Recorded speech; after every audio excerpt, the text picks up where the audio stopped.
كاين ناس عندهم منتج مليح وفرصة ممتازة، لكن الناس تهرب منهم وما تحبش تتعامل معاهم. علاش؟ أول خطأ، تحاول تبيع لأي شخص تشوفه.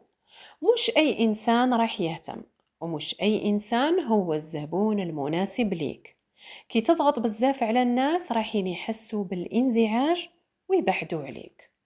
الخطأ الثاني، تهدر أكثر مما تسمع.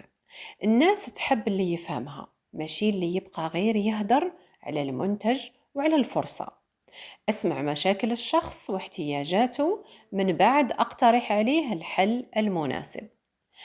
ثالث خطأ هو الأخطر، تبان محتاج بزاف للنتيجة.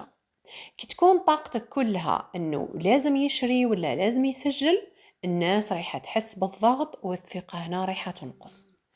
الثقة تجي كي تكون إنسان هادئ واثق وتركز على المساعدة قبل البيع.